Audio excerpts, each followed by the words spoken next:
ఈరోజు నేను చేసి చూపించబోయే సూపర్ రెసిపీ ఏంటంటే కాకరకాయ తోటకూర పొరియల్.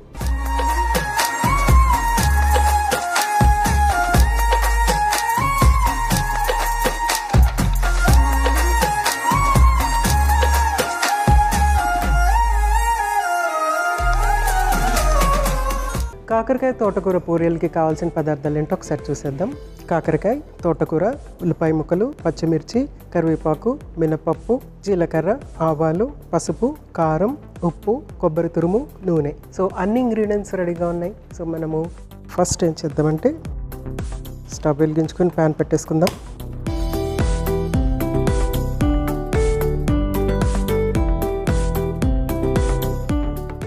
ఇక్కడ మన కలుపు తోటకూర ప్లస్ కొబ్బరి యాడ్ చేసేటప్పటికి చాలా రుచికరంగా మారిపోతుంది అన్నమాట.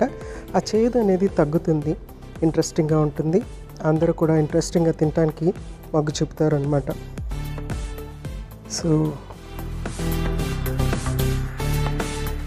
ఈ తోటకూర కాడలు కూడా మనము కుక్ చేసుకోవచ్చు. కాదంటే నేను ఇక్కడ తోటకూర కాడల్ని ఇంతవరకు మాత్రమే ఉపయోగిస్తున్నా.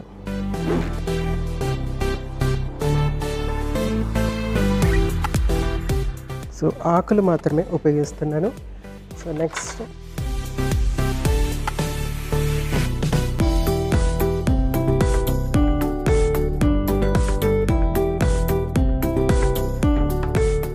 తోటకూరని చక్కగా కట్ చేసేసుకుందాము.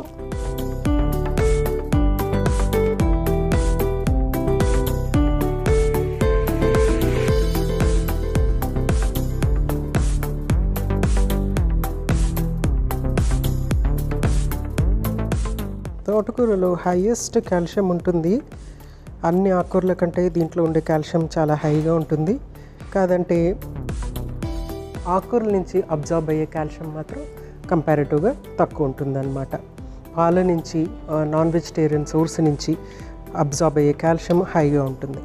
సో ఫస్ట్ కొంచెం అంత ఆయిల్, నెక్స్ట్ ఆవాలు, జీలకర్ర, కరివేపాకు, నెక్స్ట్ మినపప్పు,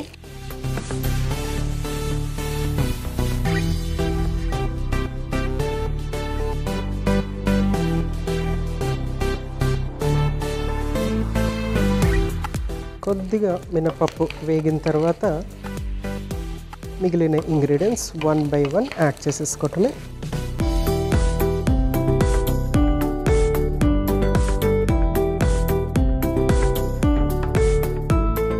ఉల్లిపాయ ముక్కలు,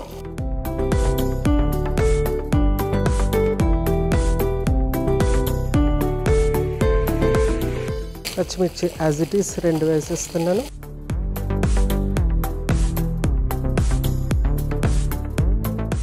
కాకరకాయ ముక్కలు,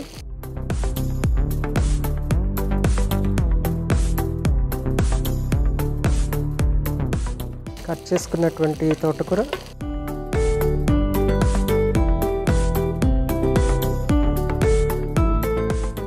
నెక్స్ట్ ఉప్పు,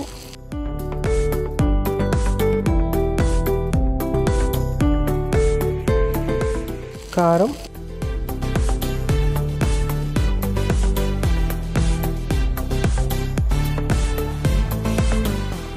పసుపు. అన్నిటికంటే లాస్ట్న మనము కొబ్బరి యాడ్ చేయాలి. ఇవి చక్కగా కుక్ అయిపోవాలన్నమాట. ఫస్ట్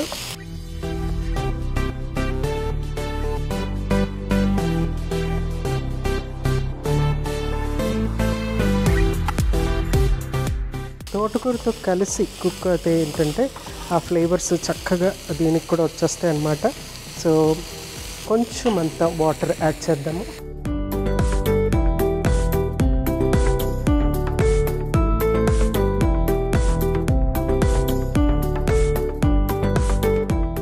మూత పెట్టేసేసి ఇది కుక్ అయ్యే వరకు ఒక 5 minutes వెయిట్ చేద్దాం.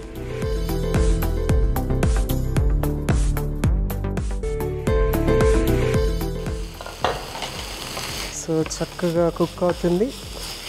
ఇంకొక 2 minutes అయితే చక్కగా కుక్ అయిపోతుంది.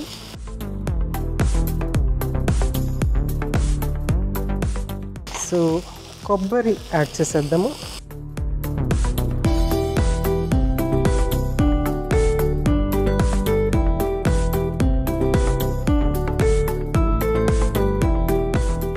సో కొబ్బరి యాడ్ చేయగానే ఆ కొబ్బరి ఫ్లేవర్ కూడా చక్కగా యాడ్ అయ్యి మంచి అరోమా వస్తుంది. సో పోరియల్ అనగానే కొబ్బరి గుర్తుకొచ్చేస్తుంది కదా మనకి. పోరియల్ అనగానే కొబ్బరి, తర్వాత పెసరపప్పు చక్కగా గుర్తుకొస్తుంది. ఇక్కడ ఏంటంటే మనము మినపప్పు యూస్ చేస్తాము, కొంచెం కుకింగ్ యాడ్ చేస్తామన్నమాట. అంటే జనరల్గా ఏంటంటే పోరియల్ సలాడ్ లాగా ఎక్కువగా చేసుకుంటూ ఉంటాం కదా. సో ఇది కొంచెం కుకింగ్ యాడ్ అయినటువంటి పోరియల్ అనమాట. సో 1-2 మినిట్స్ ఆగి మనం దీన్ని సర్వ్ చేసేసుకుందాం.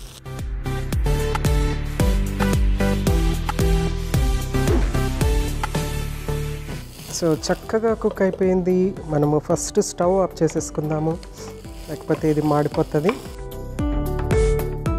సో చక్కగా కుక్ అయిపోయింది కదా, దీన్ని మనము ఒక బౌల్లో సర్వ్ చేసేసుకుందాము.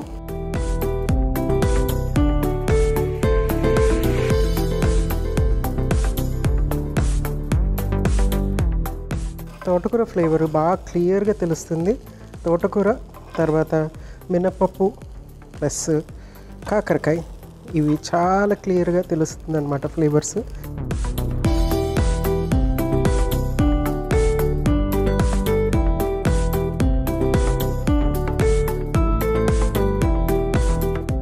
సో ఇది మామూలుగా షుగర్ ఉన్న వాళ్ళే కాకుండా ఎవరైనా తీసుకోవచ్చు. దీన్ని మనం ఒక సైడ్ డిష్ లాగా, డ్రైగా ఉంటుంది కాబట్టి ఒక సైడ్ డిష్ లాగా తీసుకోవచ్చు. రైస్తో, సాంబార్ రైస్తో కానీ, లేకుంటే కర్డ్ రైస్తో కానీ, లేకపోతే మజ్జిగన్నంలో కానీ, లేకుంటే చారన్నంలో కానీ ఇది మనము సైడ్ డిష్ లాగా తీసుకోవచ్చు. అలాగే లంచ్ బాక్సెస్లో ఇది చాలా యూస్ఫుల్గా ఉంటుందన్నమాట. ఎందుకంటే లంచ్ బాక్స్లో ఏంటంటే డ్రైగా ఉండే కర్రీ ఉంటే బాగున్నట్టు అనిపిస్తుంది కదా, వాటిల్లో కూడా మనము ఇది యూస్ చేసుకోవచ్చు. ఇంకా బెటర్గా ఉండాలంటే డయాబెటీస్ ఉన్న వాళ్ళకి స్పెషల్గా ఒక మంచి శాండ్విచ్, దీంతో ఒక మంచి శాండ్విచ్, లేకపోతే చపాతీలో ర్యాప్ చేసుకుని, అంటే చపాతీలో పెట్టుకుని ఇది కొంచెం అంతా పెరుగు, ఇది కూడా, ఈ కర్రీ కూడా అందులో యాడ్ చేసుకుని ర్యాప్ చేసుకుని డయాబెటీస్ ఉన్న వాళ్ళకి ఎక్సలెంట్గా ఉంటుందన్నమాట. లివర్ ఇష్యూస్, అంటే ఫ్యాటీ లివర్ ఇష్యూస్ ఉన్నవాళ్ళు, లేకపోతే స్కిన్ ప్రాబ్లమ్స్ ఉన్నవాళ్ళు కూడా ఇది వాళ్ళ ఆహారంలో చేర్చుకుంటే కనుక డెఫినెట్గా యూస్ఫుల్గా ఉంటుంది. మనకి కాకరకాయ, తోటకూర, కొబ్బరి ఈ 3 కలిసి ఉన్నాయి కాబట్టి డైజెస్టివ్ సిస్టమ్కి చాలా చాలా హెల్ప్ఫుల్గా ఉంటుంది. ఇమ్యూనిటీ అనేది చక్కగా పెరుగుతుంది. తర్వాత స్మూత్ డైజెషన్ అనేది ఉంటుంది, కాన్స్టిపేషన్ అనేది లేకుండా ఉంటుంది. సో తప్పనిసరిగా ట్రై చేస్తారు కదా.